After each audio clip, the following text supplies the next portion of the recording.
खांडवा गांव में 7 बजने को थे और हर शाम की तरह आज भी चारों ओर घंटे की आवाज गूंज रही थी। 7 बजने वाले हैं, अपने अपने घरों की तरफ बढ़ते रहें। 7 बजने वाले हैं, अपने अपने घरों की तरफ बढ़ते रहें। हेलो जी राणा साहब। बोला 7 बजने वाले हैं, सब लोग घर गए या नहीं? जी राणा साहब, लगभग सब चले ही गए। लगभग? तू जानता है ना 7 बजे के बाद क्या होता है? फौरन घर भेज सबको। जी आप चिंता मत कीजिए, 7 बजने से पहले मैं सभी को घर भेज दूंगा। ठीक है, तू भी जल्द घर चले जा। जी राणा साहब, कल मिलते हैं। देव। हाँ पापा। 7 बजने वाले हैं, जाओ जाके सारे खिड़की दरवाजे बंद कर दो। हाँ पापा। 7 बजने वाला है, अपने अपने घरों की तरफ बढ़ते रहो। ये चढ़ो रे सब, दुकान बंद हो गई अब। अरे काकी चाय तो पिला दे। अरे बावड़े, घंटी की आवाज ना सुनी के तेने? 7 बजने को है, जल्दी से घर निकल वरना। अरे बुढ़िया तू बहुत सोचती है, ये सब बस फालतू की बातें हैं, इतना दिमाग मत लगाया कर। बब्बन बेटे, थारे से बहस करने का समय ना है हमारे पास। बेहतर होगा कि 7 बजने से पहले तू अपने घर पहुंच जा, क्योंकि अगर रास्ते में वो मिल गए ना तो दोबारा यहाँ मत आइयो, क्योंकि मैं दरवाजा ना खोलूंगी, समझ गया? जा यहाँ से अब। हाँ जाता हूँ। हाँ बोलो राणा साहब। काकी, सब लोग घर चले गए ना? हाँ सब चले गए। ठीक है, आप भी याद से खिड़की दरवाजे बंद कर लेना। रोज फोन करके यही बोले है तुम। अरे 7 महीनों से गांव में कुछ ना हुआ तो अब क्यों जाएगा? 7 महीने पहले जो हुआ था वो दोबारा भी हो सकता है, इसलिए सावधानी जरूरी है। पापा। हाँ? सारे खिड़की दरवाजे लगा दिए। और पर्दे लगाए? पर्दे क्यों? खिड़कियां लगा तो दी हैं, और वैसे भी वो लोग तो तभी अंदर आ सकते हैं ना जब उन्हें अंदर बुलाया जाए, तो फिर। देव, होश में हो? ये क्या बोल रहे हो? अरे हम पर्दे उनसे छिपने के लिए थोड़ी लगाते हैं, बल्कि इसलिए लगाते हैं ताकि हम उन्हें ना देख सके, उनसे बात ना कर सके और उनके बहकावे में ना आ सके। ऐसी गलती बहुत से लोगों ने की थी, उनके साथ क्या हुआ ये पूरा गांव जानता है, इसीलिए अच्छा होगा कि हम वो गलतियां ना दोहराएं। पापा, क्या मम्मी के साथ भी ऐसा ही कुछ हुआ था? क्या वो भी? 7 बज गए, जाओ जल्दी से जाके पर्दे लगा दो, वो लोग अब आते ही होंगे। हाँ। तो राणा साह की बात मानकर देव खिड़कियों पर पर्दे लगाने के लिए चला गया, पर अभी वो पर्दे लगा ही रहा था कि उसने ऐसा कुछ देखा जिससे उसके होश उड़ गए। देव बेटा।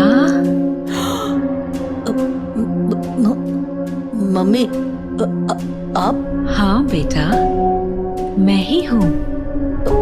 पर आप यहाँ कैसे? तुमसे मिलने आई हूँ बेटा। हाँ, पर आप तो मर गए थे ना? नहीं तो, देखो मुझे, मैं तो जिंदा हूँ। लेकिन पापा ने तो बोला आप मर चुके हो, फिर? तुम्हारे पापा झूठ बोल रहे हैं बेटा। मतलब आप मरे नहीं हो? नहीं, मैं तो बस रास्ता भटक गई थी, आज बहुत मुश्किल से तुम्हारे पास आ पाई हूँ, बस तुमसे मिलने। हाँ? सच्ची? हाँ बेटा, हाँ। अब चलो मुझे अंदर आने दो, 7 बज गए हैं, वो लोग आते ही होंगे। हाँ, मैं पापा को बोलता हूँ। नहीं, पापा को क्यों बुला रहे हो? वो मुझे देख तो पाएंगे नहीं, और जब तक मैं उन्हें समझाऊंगी तब तक तो बहुत देर हो जाएगी, इसलिए तुम ही जल्दी से दरवाजा खोल दो, जाओ। पर पापा ने 7 बजे के बाद दरवाजा खोलने से मना किया है। बेटा, मेरे पास ज्यादा वक्त नहीं है, मैं ज्यादा देर तक बाहर नहीं रह सकती। तुमने दरवाजा नहीं खोला तो? नहीं, मैं खोलता हूँ। थैंक यू बेटा। तो देव अपने घर के दरवाजे पर पहुंचा और दरवाजा खोल दिया। पर जब सामने कोई नहीं देखा तो उसने अपनी मम्मी को आवाजें लगानी शुरू की। मम्मी, मम्मी, अरे मम्मी कहाँ गई? मम्मी कहाँ हो? जल्दी आओ ना। देव, पापा, तुमने दरवाजा क्यों खोला है? देव बेटा, मम्मी, देव मम्मी को अपनी ओर आते देख ही रहा था कि तभी राणा शाह ने एकदम से लाइट्स बंद कर दी और लाइट के अचानक बंद होते ही देव पीछे पलटा तो उसके सामने अंधेरे में राणा शाह खड़े थे जो देव को चुप रहने का इशारा कर रहे थे। देव बेटा, अरे कहाँ चले गए तुम? देखो मैं आ गई। मम्मी से नहीं मिलोगे? देव, देव। नंदिनी देव को आवाज लगा रही थी पर वो वहां था ही नहीं क्योंकि राणा शाह ने उसे बगल वाले कमरे में छिपाकर दरवाजा बंद कर दिया था। पापा बाहर मम्मी थी और देव शांत हो जाओ, मैंने कहा था ना तुम्हारी मम्मी मर चुकी है। पर पापा उन्होंने बोला वो जिंदा है और देव बेटा, तुम अंदर हो ना? दरवाजा नहीं खोलोगे? तुम्हारी मम्मी आ गई। दरवाजा खोलो बेटा। पापा। श्श, कोई आवाज मत करो। लेकिन पापा, मुझे मम्मी से मिलना है। तुम्हें अगर सच में लगता है कि वो तुम्हारी मम्मी है तो उनसे कल सुबह मिल लेना, ठीक है? पर अभी के लिए शांत हो जाओ। राणा साह, ओ राणा साह, अरे मिलने दो ना मुझे देव से। कब तक झूठ बोलोगे उससे कि मैं मर चुकी हूँ?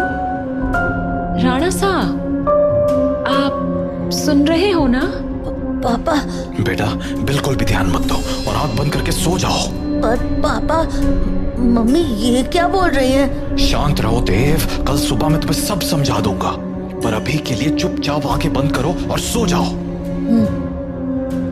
तो देव अपने पापा के कंधे पर सर रखकर सो गया और जब सुबह हुई तो राणा शाह देव को आवाज लगाते हुए बोले, देव, देव उठ जाओ, सुबह हो गई है। हाँ, सुबह हो गई तो मम्मी से मिल सकते हैं ना आप? आओ मेरे साथ, तुम्हें तुम्हारी मम्मी से मिलाता हूँ। लेकिन जैसे ही दोनों कमरे के बाहर आए वहां कोई नहीं था। हाँ? मम्मी कहाँ गई? मैंने कहा था ना कि वो तुम्हारी मम्मी नहीं थी। पापा, वो मम्मी जैसे ही बात कर रही थी। बेटा मैंने समझाया था ना तुम्हें, पर्दे लगाने के पीछे की सबसे बड़ी वजह यही है कि हम उन्हें देख ना पाए, उनकी बातों में ना आ पाए। जैसे कल तुम आ गए। पर वो बोल रही थी कि वो मरी नहीं है, जिंदा है। अगर वो मर गई है तो यहाँ कैसे आ गई? एक काम करो, मेरे साथ आओ। हाँ? कहाँ पापा? बस चलो मेरे साथ, तुम्हें कुछ दिखाना है। तो उसके बाद वो दोनों गांव के लगभग बाहर चले आए और वहां पहुंचते ही देव बोला, पापा, हम लोग यहाँ क्यों चले आए? बताता हूँ, पर पहले आस-पास देखकर ये बताओ कि यहाँ क्या दिख रहा है तुम्हें? यहाँ तो कुछ भी नहीं है। आसपास बहुत सारे पेड़ हैं। सामने गांव से बाहर जाने का रास्ता है और पास में बब्बन भैया का घर है। तुम्हें कहीं पर कोई बस दिख रही है क्या? हाँ, वो उस तरफ एक पुरानी सी बस है। क्यों? बेटा ये वही जगह है जहाँ तुम्हारी मम्मी की मौत हुई थी। हाँ, उस दिन हमें शहर से लौटने में देरी हो गई थी और गांव पहुंचते पहुंचते सुबह के 4 बज गए। सूरज निकलने में थोड़ा वक्त था तो गांव के सभी घरों की खिड़की दरवाजे बंद ही थे। इसीलिए सुबह होने तक हमारे पास झाड़ियों में छिपे रहने के अलावा कोई चारा नहीं था। हम लोग एक झाड़ के पीछे छिपे ही थे कि मैंने तुम्हारी मम्मी की एक आवाज सुनी। नंदिनी, क्या हुआ? राणा साहब, उन्होंने हमें देख लिया है। हमें कहीं और जाना पड़ेगा। हाँ, पर कहाँ? आसपास कोई घर है? घर तो है, पर मुझे नहीं लगता कि अभी कोई दरवाजा खोलेगा। तो अब क्या करें? वहाँ एक पुरानी सी बस है, हम उसमें जाकर छिप सकते हैं। हाँ ठीक है, चलो तो हम दोनों फटाफट उस बस के पास पहुंच गए। पर फिर क्या हुआ? मैं तो बस के अंदर चला गया, पर तुम्हारी मम्मी मेरे पीछे नहीं आ पाई, क्योंकि वो बाहर खड़े होकर किसी से बात करने लगी। क्या हुआ बेटा, क्यों रो रहे हो? आंटी, मुझे बहुत डर लग रहा है। मैं बाहर छूट गई हूँ। मेरा घर बहुत दूर है। अरे बेटा रो मत, एक काम करो, मेरे पास आओ, हम लोग इस बस में छिप जाएंगे, फिर वो लोग हमें नहीं ढूंढ पाएंगे। सच में आंटी, कोई नहीं ढूंढ पाएगा? हाँ हाँ पक्का, कोई नहीं ढूंढ पाएगा, आ जाओ।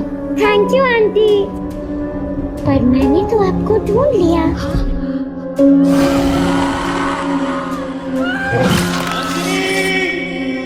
मैं नंदिनी को बचाने के लिए बस के बाहर जाने लगा, पर तब तक बहुत देर हो चुकी थी।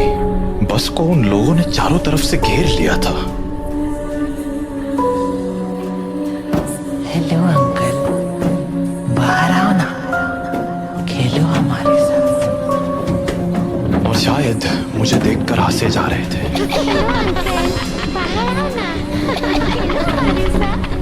उन आवाजों को सुन मैं इतना घबरा गया कि अपनी जगह से हिल भी ना पाया।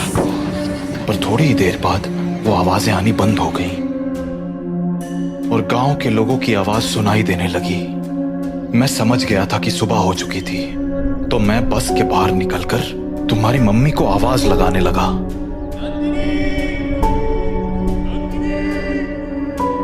पर वहां अब कोई नहीं था।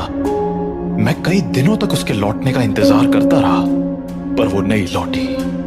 फिर जब गांव वालों ने मुझे बताया कि रात 7 बजे के बाद उन बाशिंदों के साथ नंदिनी भी शिकार पर आती है, तो मुझे इस गांव का एक गहरा राज समझ आया। क्या राज? यही कि जो लोग रात को इस गांव में आते हैं वो इसी गांव के रहने वाले थे, पर उनकी मौत के बाद वो ऐसे बन गए। मतलब कल जिसे मैंने देखा वो तुम्हारी मम्मी नहीं थी बेटा, क्योंकि मरे हुए लोग वापस नहीं आया करते, इंसान बनकर तो बिल्कुल नहीं। अपने पापा से बात करने के बाद देव के मन में बहुत सारी बातें चल रही थी और वो उन्हीं ख्यालों में खोया हुआ काकी की दुकान में बैठा हुआ था कि तभी हर तरफ से घंटे की आवाजें आना शुरू हो गईं। 7 बजने वाला है, अपने अपने घरों की तरफ बढ़ते रहो। चलो चलो, घंटा बज गया, निकलो अपने अपने घरों को। अरे बुढ़िया, तू फिर शुरू हो गई। बोला था ना ये सब फालतू की बातें। अरे बावड़े, दिमाग फिर गया है क्या तारा? जानता है ना, 7 बजे के बाद बाहर के ओवे है, कच्चा चबा जावेंगे वो बाशिंदे। अच्छा, और तुझे कैसे पता कि वो कच्चा चबा जावेंगे? क्योंकि आज तक जो भी रात को बाहर रुका है वो मारा ही गया है। अच्छा, फिर थारा राणा सा कैसे बच गया? हाँ, वो भी तो फंसा था ना रात को अपनी लुगाई के साथ। मैंने बोला ना, थारी फालतू बातें सुनने के लिए हमारे पास टेम ना है। जा निकल अब यहाँ से। हाँ हाँ, जाता हूँ। इतना कहकर बब्बन वहां से चला गया, पर बब्बन की बात ने देव का ध्यान जरूर खींच लिया था। तो वो भी अब ये सोचने लगा था कि उस रात उसकी मम्मी तो मर गई, पर पापा कैसे बच गए। वो ये सब बातें सोच ही रहा था कि तभी काकी बोली, अरे छोरे, हाँ? बात ना सुनी क्या तूने हमारी? बोला ना घर निकल। जी काकी। तो देव हड़बड़ाता हुआ काकी की दुकान से बाहर निकल आया। वो घर के लिए निकलने ही वाला था कि उसके मन में एक और ख्याल आया और वो सीधा बब्बन के पीछे चल पड़ा। बब्बन भैया! हाँ? क्या हो गया छोरे? कहाँ भागा चला रहा है? वो मुझे ना आपसे एक बात पूछनी है। पूछ। वो अरे जल्दी बोल, पता है ना 7 बजने को है। तू घर नहीं पहुंचा तो तारा बाप सर पीट लेगा। वो आप वहाँ काकी को बोल रहे थे ना कि एक रात मेरे पापा और मम्मी बाहर रह गए थे और मम्मी को तो उन लोगों ने मार दिया था और पापा किसी तरह बच गए। वे तुम्हारे पास मारी ही बात दोहराने आया है के? जल्दी पूछना के पूछने तने। नहीं, मैं ये बोल रहा था कि आपका भी घर उसी टूटी फूटी बस के पास है ना? हाँ तो आपने कुछ देखा था क्या? कमाल है, बाप अंधा कानून और बेटा सरलॉक। हाँ, देखा था, सब देखा था कैसे उन बाशिंदों ने थारी माँ को नोच खाया था। खाना तो वो थारे बाप को भी चाहते थे, और थारा बाप साला बस में छिपा बैठा था, और वो लोग न जाने क्यों अंदर ना जा पा रहे थे।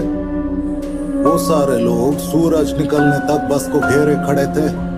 कोई बस को पीट रहा था तो कोई चीख रहा था, पर अंदर कोई ना जा पा रहा था।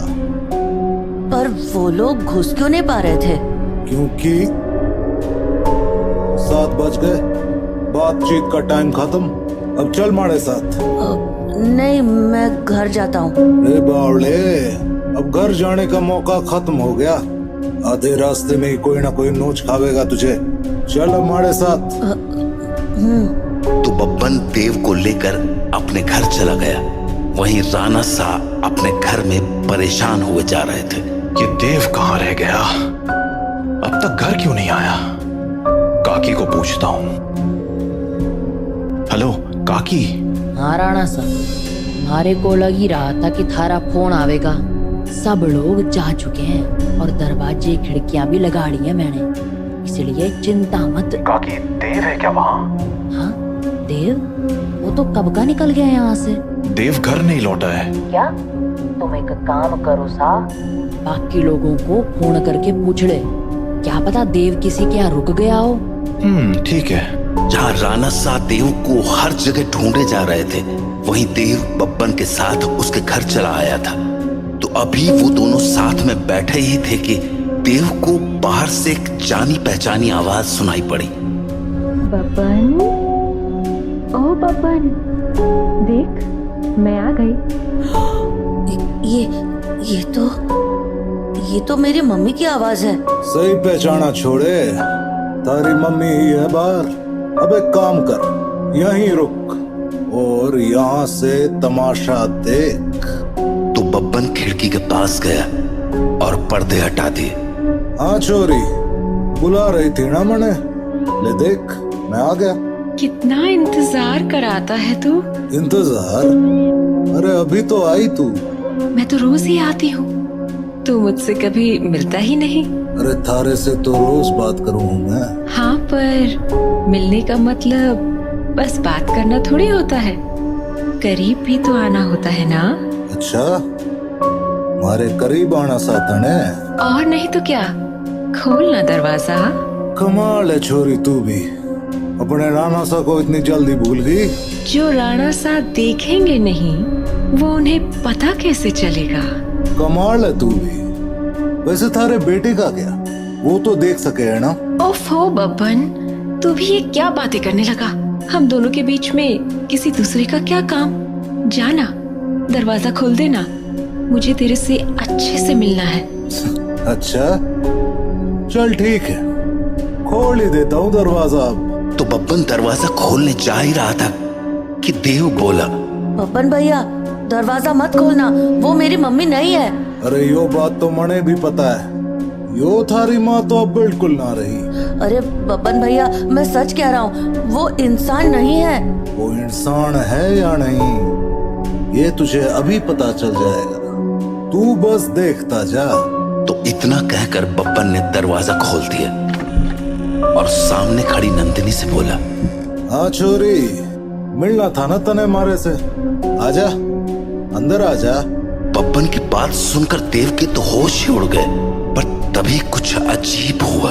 उसने देखा कि उसकी मम्मी दरवाजे पर तो खड़ी थी, पर दरवाजे से अंदर नहीं आ रही थी। क्या हो गया, रुक क्यों गई? आजा अंदर। नंदिनी कुछ देर तो वैसे ही खड़ी रही, पर फिर बोली, तू बाहर क्यों नहीं आ जाता बब्बन, मैं तुमसे यहीं मिल लूंगी। अरे अभी तो अंदर बुलाने को कह रही थी, अब बाहर बुला रही। देख छोरी, आना तो तुझे ही पड़ेगा, अब सोच ले।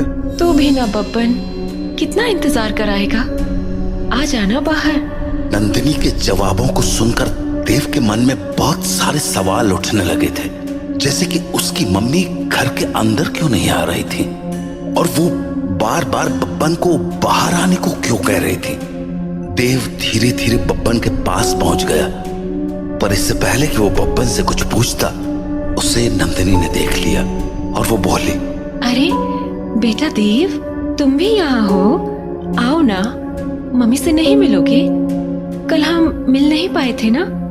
आ जाओ, आज मिलते हैं। देखो, बाहर तुम्हारे साथ खेलने के लिए इतने सारे बच्चे भी हैं। हम खूब मजे करेंगे। आ जाओ बेटा। नंदिनी और उसके साथ उन बच्चों की टोली को देखकर देव को डर तो बहुत लगा, पर उसने नंदिनी की बातों पर ध्यान न देते हुए बब्बन से पूछा, बब्बन भैया, दरवाजा तो खुला है और आपने मम्मी को अंदर आने को भी बोल दिया है, फिर वो अंदर क्यों नहीं आ रही हैं? और ये बच्चे भी बाहर ही खड़े हैं, क्यों? समझदार लगे तू, सही सवाल पूछना जाने। हाँ, मतलब यो कि जिस रात मैंने थारी माँ को मरते हुए देखा, उस रात मैं भी यही सोच रहा था कि आखिर इन बाशिंदों ने थारे बाप को क्यों नहीं मारा, वो बस के अंदर क्यों ना गए। तो अगली सुबह मैं बस के अंदर गया, ये देखने कि आखिर वहां ऐसा था क्या जिसने उन बाशिंदों को रोक दिया। पहले तो मुझे कुछ समझ नहीं आया, पर फिर मुझे जवाब मिल गया। क्या जवाब? वो देख। हाँ? यो है रुद्राक्ष की माला। यही वो चीज थी जिसने थारे बाप की जान बचाई थी। बस के अंदर यही लटकी हुई थी। मुझे इसके पीछे की वजह तो ना मालूम है, पर इतना जरूर पता है कि इस रुद्राक्ष की माला को दरवाजे पे टांग दो तो ये साले चाके भी घर के अंदर नहीं घुस पाएंगे। सच में? और नहीं तो क्या? तो आपको पक्का पता है कि ये इसी रुद्राक्ष के कारण अंदर नहीं आते हैं? रुद्राक्ष उतार के दिखाऊं? देखेगा क्या होता है? हाँ? नहीं नहीं नहीं। छोरे, यो कोई पहली बार नहीं करा है मैंने। सारी जांच करने के बाद ही अपने दरवाजे पे टांगा है इस रुद्राक्ष को, समझ गया? ये ले, थारे बाप ने फोन मिला दिया। हेलो, हाँ राणा सा, हाँ हाँ, चिंता ना करो, थारा छोरा हमारे पास ही है और पूरी तरह सुरक्षित है। चलो, शुभ रात्रि।